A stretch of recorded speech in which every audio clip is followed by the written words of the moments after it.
Listo. Buenos días, mi nombre es Ángel López Valencia, médico residente del Servicio de Traumatología y Ortopedia del Centro Médico Nacional Occidente, soy residente de primer año. Les voy a hablar un poco del tema de reflexología sobre el cartílago del hueso.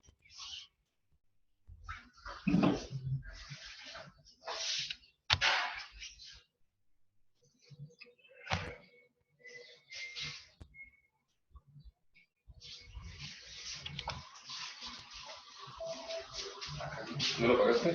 Ya. Bueno, me basé en este contenido, vamos a ver los siguientes subtítulos y poco a poco vamos a adentrarnos un poco más al tema. Puse 4 objetivos principales. Primeramente, el primero es poseer un conocimiento de cuáles son las principales células que intervienen tanto en el sistema de cartílago y el sistema hueso, informar los componentes principales del hueso, buscar diferencias entre un hueso maduro e inmaduro y tener un amplio panorama en lo que es el proceso de osificación del hueso. Primeramente les voy a hablar un poco del tejido cartilaginoso. El tejido cartilaginoso es un tejido avascularmente propio. Está compuesto principalmente por dos sistemas celular y por un sistema de matriz. La importancia de la matriz es que la matriz conforma el 95% del tejido cartilaginoso y el 5% restante está compuesto por las células que lo conforman. Ya poco a poco vamos a adentrarnos entre los componentes propiamente de la matriz. Aquí tenemos un corte histológico de lo que sería un tejido cartilaginoso. Se observan la matriz extracelular, alrededor, bueno, todo lo que rodea el tejido, los condrocitos, se le conoce como la matriz. Principalmente está formada por agua, pero puede estar formada por proteoglucanos, glucosaminoglucanos principalmente. En la parte central encontramos los condrocitos. Los condrocitos son células que se tienen principalmente con hematoxilina y olgina, con un núcleo basófilo. Encontramos una pared que se le conoce como una laguna o un condroplano principalmente, y su núcleo basófilo. Histológicamente se conocen 3 tipos de cartílago: cartílago hialino, elástico y fibroso. El más importante, por todos conocen, es el hialino. Ahorita les voy a decir por qué. Bueno, primeramente, el cartílago hialino. Se le conoce cartílago hialino porque viene del griego hialo, que significa vidrio. Cartílago hialino tiene un aspecto vítreo, principalmente, en la zona de toda la matriz. Está compuesto por condrocitos, a diferencia del cartílago elástico, carece de elastina, y a diferencia del tejido fibroso, carece de tejido conectivo denso. Es la principalmente diferencia. Es el tejido que se localiza principalmente en lo que son las articulaciones sinoviales, ya sea el corso femoral, principalmente, ayuda a la diartrosis de las articulaciones. Y como ya lo comentaba, vemos que todo el corte se distribuye a través de una matriz extracelular muy amplia. En el centro se encuentra lo que se le conoce como los condrocitos. Si vemos un pequeño grupo de condrocitos en una forma hilera, se les conocen como un grupo isógeno. Los grupos isógenos son condrocitos inmaduros que se van renovando. Entonces, vemos en la parte central, esto se le queda como un condrocito maduro. Estos 4, hay una división previamente, que se formó primeramente el grupo isógeno, después la propia matriz lo va separando y empiezan a tener su función. ¿Sí?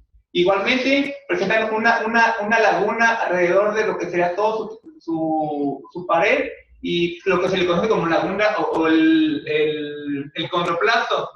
Y como función, principalmente participa en el momento de la lubricación de las articulaciones sinoviales. Bueno, los componentes principales del cartílago hialino. El cartílago hialino está formado principalmente por moléculas de proteoglucanos, por moléculas de grupo aminoglucanos y el colágeno. Hay 6 tipos de colágenos que participan en el cartílago hialino, pero el más importante es el colágeno tipo 2. Lo vamos a entender de la siguiente manera: cartílago hialino y cartílago elástico, colágeno tipo 2. Cartílago fibroso, colágeno tipo 1. así la manera más sencilla de aprendérselo, porque realmente lo preguntan de esa manera. Aunque participa el 9, el 11, el 6, el 5, pero el más importante es el 2 prácticamente. En un 80-85% de su contenido. Bueno, aquí vemos pequeñas fibras de lo que sería la parte del colágeno y monómeros de proteoglucanos, los grupos aminoglucanos como hialuronanos principalmente. Principalmente, bueno, tipo 2, proteoglucanos, principalmente el agrecano. Grupos aminoglucanos, principalmente el hialuronano del que participa. O sea, también se puede encontrar el condroitin sulfato y creatán sulfato. Y también van a haber proteínas adhesivas que tratan de compactar todo el sistema de la matriz de condrocitos, como principalmente la corina C2 es la que más se conoce. Bueno, como les comentaba, la distribución del cartílago es 95% matriz, 5% celular. Entonces, la matriz está compuesta principalmente de aquí para abajo, 60-80% matriz celular. La matriz ayuda a la formación del condrocito. Por eso en personas de tercera edad hay desgaste de cartílago hialino, principalmente de las articulaciones diartróficas. ¿Por qué? Porque como conocemos, el componente de agua es el 80%, en personas de tercera edad es conocido que una persona de nuestra edad, nuestro cuerpo es de 60-70% agua. Entonces, en una persona de tercera edad llega a descender hasta un 40%. Entonces, ahí hay una disminución de la formación de matriz y, por lo siguiente, una disminución de la formación del cartílago. Entonces, 60-80% agua, colágeno principalmente tipo 2, 15%, proteoglucanos, principalmente agrecanos, 9%, y glucoproteínas multiadhesivas, y ya el restante 5% lo distribuyen los condrocitos principalmente. ¿Y tiene alguna pregunta? Bueno, les voy a hablar un poco más del sistema celular. Bueno, los condrocitos son células especializadas que producen la matriz. Vamos a entender que se forma el condrocito y a su alrededor empieza a formar la matriz que lo rodea. Entonces, como les comentaba, el grupo isógeno es un condrocito inmaduro. Entonces, cada condrocito empieza a producir su matriz y se empiezan a separar. Entonces, en el cartílago hialino, los condrocitos se pueden distribuir solos en forma de grupo isógeno. Y el condrocito está compuesto, como cualquier tipo celular, por un retículo endoplasmático rugoso, un aparato de Golgi, gránulos de secreción, filamentos intermedios, microtúbulos y microfilamentos de actina. En las etapas iniciales del desarrollo fetal, el cartílago hialino es el precursor del tejido óseo que se origina en el proceso de osificación mitocondrial. Ya al final, cuando toquemos el tema de tejido óseo, hablaremos un poco de los dos tipos de osificación. Pero para recordar que hay una osificación dependiente del propio cartílago y la otra osificación se considera no dependiente. Durante el proceso de desarrollo, cuando gran parte del cartílago es reemplazado por hueso, un resto de tejido cartilaginoso perdura en el límite entre la diáfisis y la epífisis para permitir que el hueso crezca a lo largo de la parte epifisiaria de crecimiento. En el momento, en la osificación endocondrial, es un método de osificación, bueno, eso lo voy a explicar después, pero es un método de osificación en donde todo lo que se va a originar del hueso es cartílago, primeramente dicho. Posteriormente empieza un proceso de osificación que va iniciando en la diáfisis y en el centro de las epífisis. Y siempre se deja un cartílago residual en lo que sería la epífisis para las articulaciones diartróficas. Hay pericondrio que rodea el cartílago hialino que funciona como fuente de células cartilaginosas nuevas, excepto en las superficiales articulares. Generalmente el cartílago hialino y el elástico tienen pericondrio, el fibroso se considera que no tiene pericondrio. Bueno, en los adultos, el cartílago articular mide entre 2 a 5 milímetros de espesor y está dividido en 4 zonas. En este corte se aprecian las 4 diferentes zonas de lo que sería esto hablando de una articulación diastrófica. De encontramos la zona superficial, zona intermedia, profunda y radial. Estas diferentes zonas se originan dependiendo del tipo celular. La primera zona superficial se considera que tiene unas células planas, completamente continuas una y otra.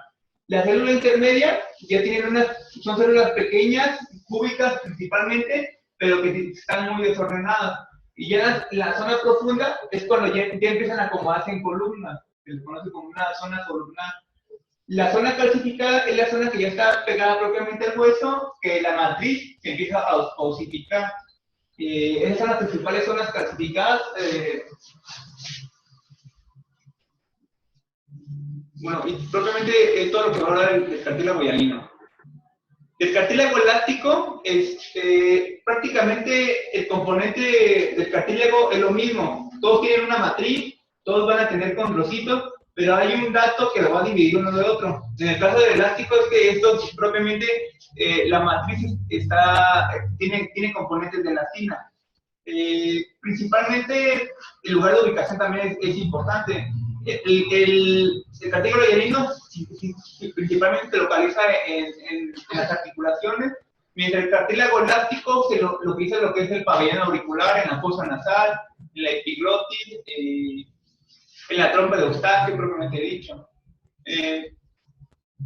A diferencia de la matriz del cartílago hialino, nunca va a sufrir un proceso de osificación.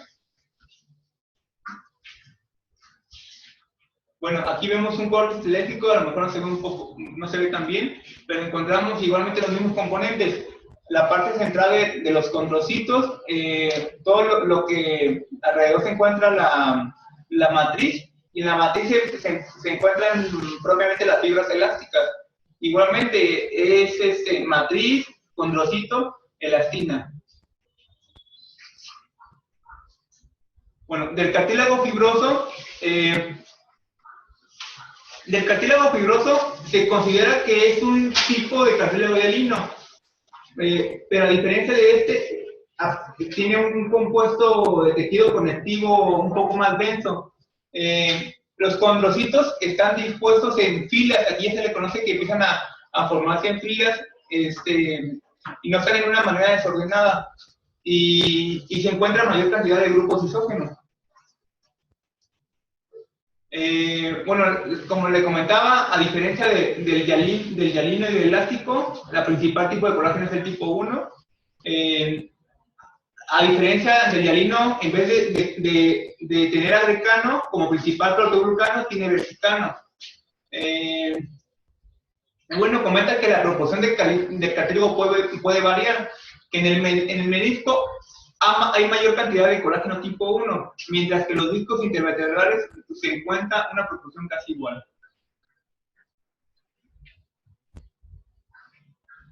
Les voy a hablar un poco de lo que es la controgénesis y el crecimiento del cartílago. Propiamente el cartílago y el hueso provienen del mesénquima. Entonces, se empiezan a formar. El mesénquima empieza a producir células mesenquimáticas. En la formación del cartílago, estas se empiezan a aglomerar y forman el nódulo condrógeno. El nódulo condrógeno se le conoce como es el primer paso para la formación del cartílago. Posteriormente hay un proceso un proceso de transcripción donde SOX9 empieza a desencadenar la diferenciación de células. Entonces tenemos el nódulo condrógeno, hay un proceso donde el SOX9 desencadena el proceso de diferenciación y se empiezan a formar las células de los condroblastos. Después presenta la diferenciación celular. El cartílago es capaz de experimentar dos tipos de crecimiento: un crecimiento por aposición y un crecimiento intersticial. El crecimiento por aposición principalmente es aquel que se desencadena en la parte más externa de la formación del cartílago, y el intersticial desencadena principalmente en la parte más interna. Bueno, es todo lo del cartílago, creo que es lo más relevante que encontré en los libros de histología. ¿Y el tejido? Ándale.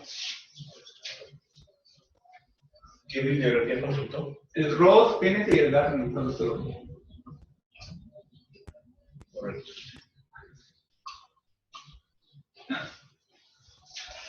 Bueno, continuando con el tema del tejido óseo. El tejido óseo es un tejido conjuntivo que se caracteriza por tener una matriz ya la matriz ya no está compuesta principalmente por agua, sino ya está compuesta por un mineral, principalmente fosfato de calcio, en forma de cristales de hidroxiapatita. Igualmente, como la cantidad de agua disminuye, el tipo de colágeno es diferente. Aquí es un tipo de colágeno tipo 1. Y la matriz ósea está formada por los mismos componentes que el cartílago. El hueso deriva prácticamente del cartílago, se podría decir. Entonces la matriz ósea está formada igualmente por proteoglucanos, glucosaminoglucanos, hialuronados con rotin sulfato y queratan sulfato. Igualmente, glucoproteínas multiadhesivas y proteínas dependientes de vitamina K. Factor similar a la insulina, factor necrosis tumoral, interleucina 1 y interleucina 6.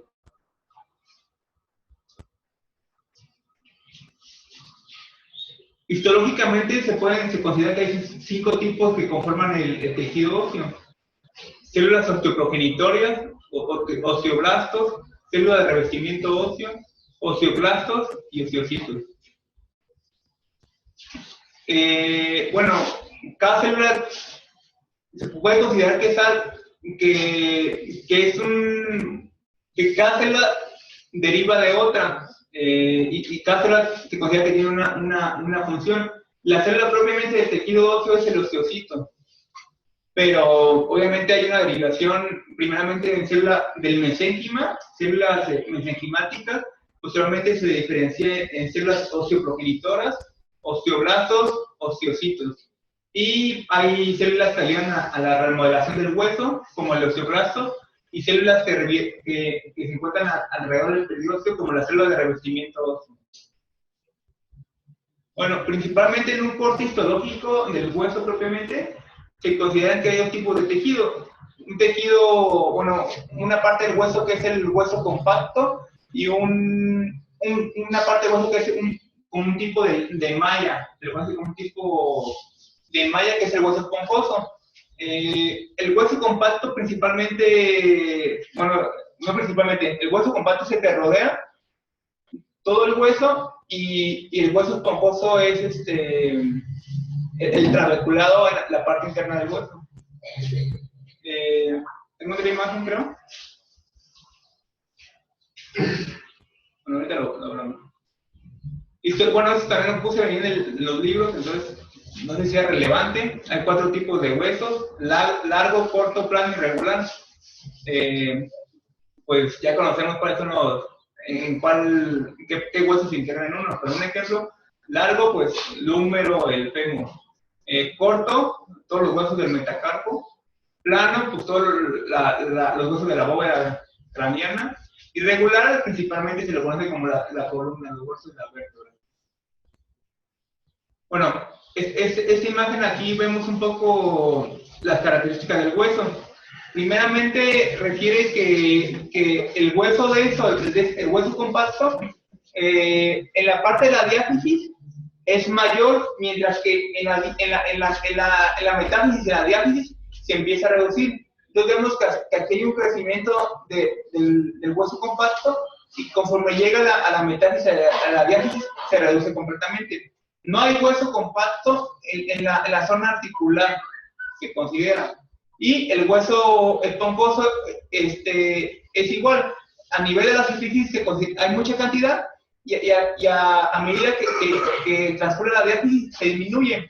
Igualmente, histológicamente, se considera que hay una cavidad medular a nivel del hueso esponjoso. Igualmente, el hueso se divide en un hueso largo diaficiario, 2 epífisis y 2 metáfisis, propiamente dicho. La metáfisis se considera desde la línea epifisiaria de cada hueso largo y hasta el límite de la diáfisis. ¿Cómo se señala, perdón que me interrumpa, cómo se señala las metáfisis? ¿Cuál es el límite? En el hueso adulto. ¿Cuál es el límite? Pues depende, por ejemplo, En un fémur. ¿en un fémur?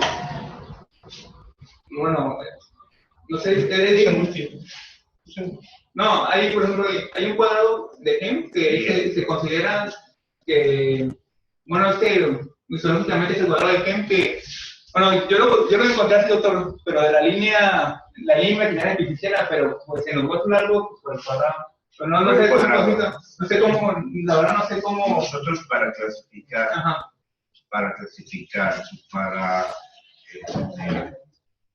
determinar dónde es metáfisis, radiográficamente hablando, naturalmente, dónde es metáfisis y dónde es diáfisis, siempre usamos el cuadrado de Hem, invariablemente.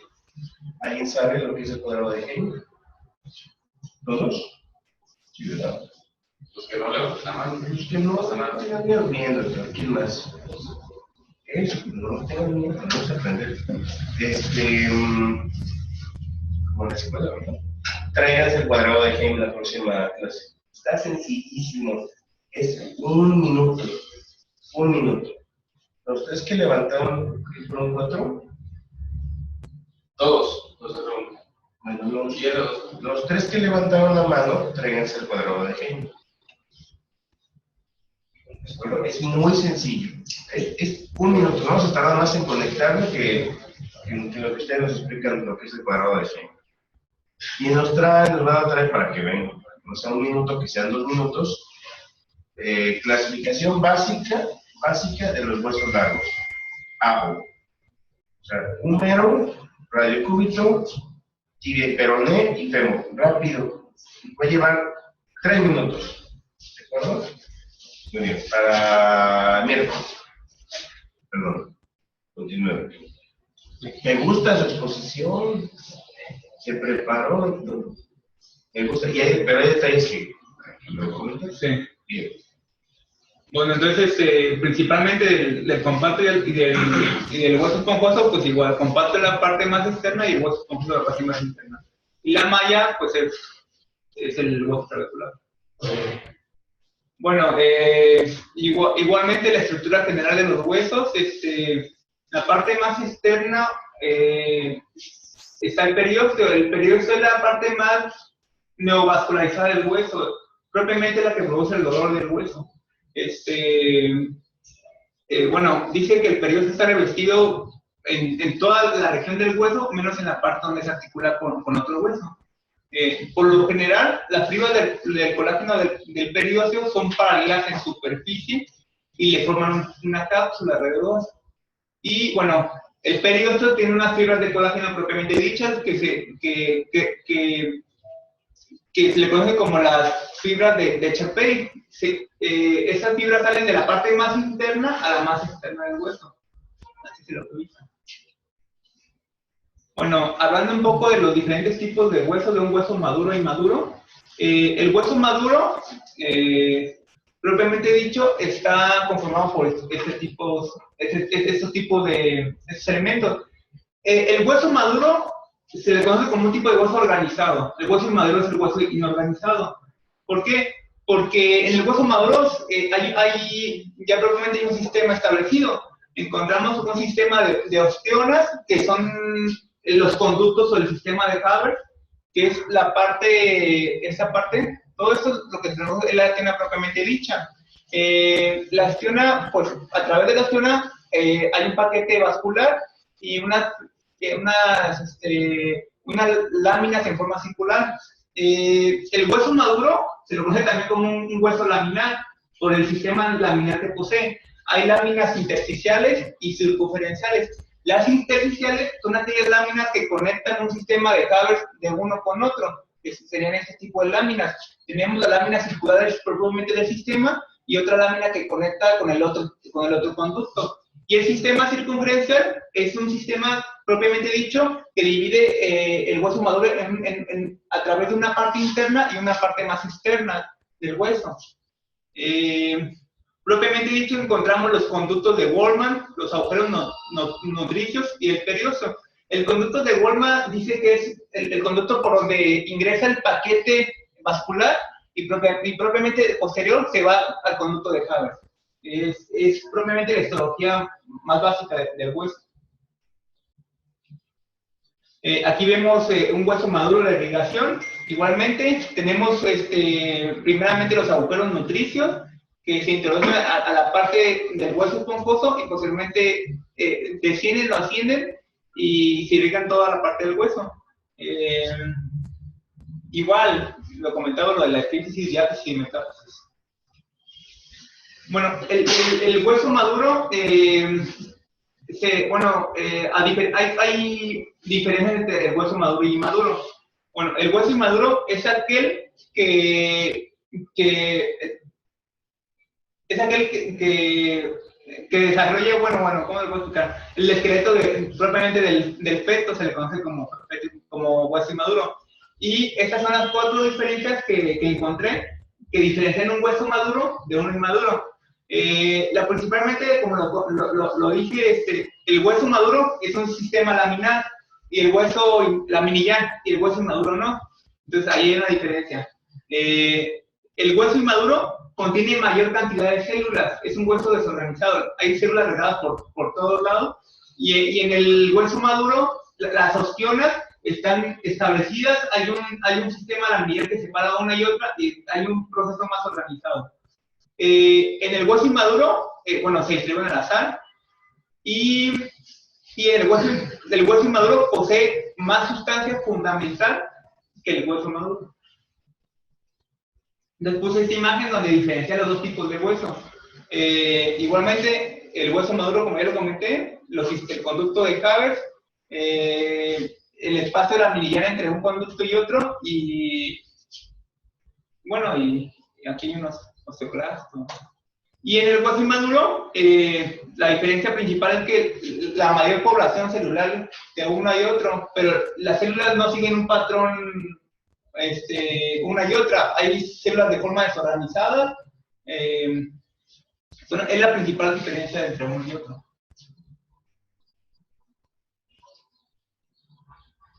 Bueno, eso ya lo comentamos, los tipos de tejido óseo, las células osteoprogenitoras, osteoblastos, osteocitos, de revestimiento óseo y osteoclasto. Este es un corte histológico, es hueso maduro y maduro ese. Maduro, es maduro exactamente, pues, histológicamente es prácticamente lo mismo.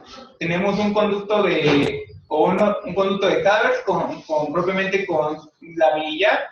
Aquí no se ve como la imagen, pero aquí tiene que haber un sistema laminillar que separe uno y otro. En el centro pues, se encuentra lo que es la ostiona y alrededor el conducto de Haber.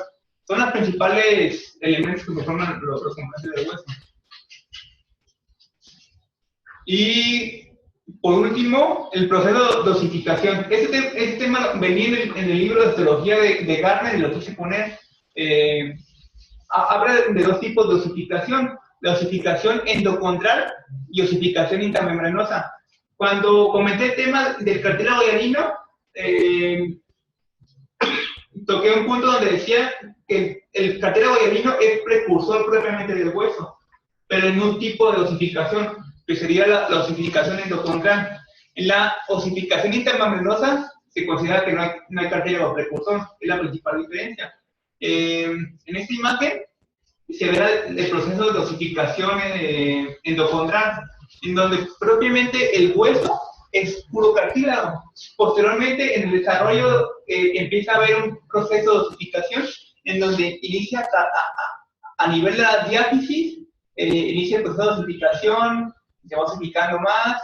Después de la osificación de la diáfisis, ingresa el paquete vascular y poco a poco se va osificando.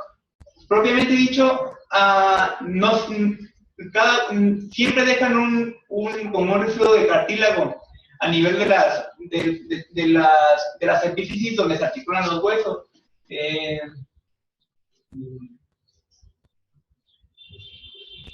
Y por ejemplo, en una osteoartrosis, bueno, lo comenté, 2 a 5 milímetros mide el cartílago. Entonces, en una osteoartrosis está el cartílago y cuando hay degeneración, pues se pierde completamente todo el cartílago. El cartílago es avascular, entonces hay pérdida completa del cartílago. Y la otra osificación es una osificación intramembranosa. Este tipo de osificación es una osificación en donde hay un sistema celular y propiamente del sistema celular, de ahí se empieza a originar el hueso. Hay unas células osteoprogenitoras que inicia el proceso de osificación y posteriormente la formación del hueso. Ahí empiezan ahí se utiliza también el proceso de lo que sería el colágeno tipo 1, protoglucanos, glucosaminoplanos en la osificación intramembranosa. Bueno, esta imagen ya la he visto y creo que ya era todo. Pero bueno, la que me llamó mucho la atención es este tipo de osificación endocondral. A lo mejor por eso es la posibilidad de manipulación de las fracturas en los niños, de que muchos niños no requieran un tratamiento quirúrgico, porque a nivel de la osificación endocondral se puede manipular mayor. No sé si nos dicen eso, ¿no? En parte, no tanto por ahí, sino que tienen una alta capacidad de remodelación ósea. Lo vamos a ver a su momento. Generalmente, ya cuando el niño nace, muchos de los huesos largos, que son los que tienen este tipo de osificación, ya tienen una estructura más mineralizada. Sin embargo, todavía tienen una fisis de crecimiento, partes de la epífisis todavía no están osificadas, y entonces es diferente, pero en huesos largos, por la capacidad de remodelación ósea que tienen esos niños, muchas de las ocasiones tienen la probabilidad. Evidentemente, cuando menor es la edad, mayor capacidad de remodelación. Cuando ya es un paciente que está acercándose a la adolescencia, la fisis de crecimiento es mucho menor y es menos tolerado grados de angulación, rotación, bueno, rotación nunca, pero de angulación, acortamiento de un hueso. Voy a comentarlo. Bueno, se supone que el número dependiendo de la edad que tiene. Entonces, en el libro de histología dice que a los 10 años es cuando todos los huesos del cuerpo ya tienen un desarrollo completo de la mineralización. Así lo comenta el libro de histología, pero no desconozco a qué edad ya se completó todo el sistema, pues. Igualmente, siempre dicen que dejan un poco de cartílago en los niños a los 10 años para el crecimiento posterior, pero que propiamente la osificación a los 10 años se completa. Pero hay un poco de cartílago residual para el crecimiento de huesos largos. Pero, bueno. Una de las bases para que las fracturas consoliden es la vascularidad. Siempre. Siempre la vascularidad va a ser lo más importante. En niños, si nosotros abrimos en una fractura, abrimos la fractura, el poco de fractura, vamos a encontrar un periósteo. Cada vez vamos a encontrar hasta de 2 milímetros, muy grueso. Es un periósteo muy vascularizado. Entonces, a pesar de que, por ejemplo, el muslo de un adulto y el muslo de un niño sea mucho menos en volumen, el periósteo provoca que tenga una mejor concentración, un mejor estímulo. Esa es una. La otra, ¿cuándo se termina de osificar? ¿Cuándo se cierran las fisis de crecimiento? Si nos vamos a un hueso totalmente maduro, sin cartílago, sin fisis. ¿Cuándo? Pues en mujeres alrededor de los 15, 16, en hombres 18, 20 aproximadamente. Hay una clasificación o un signo radiográfico en la pelvis que es el RISA, que nos puede más o menos decir, pero casi en cualquier radiografía, sobre todo en huesos largos, nos permitirá decir, va creciendo, va creciendo. Se cerró la fisis, ya no va a crecer. ¿Qué más?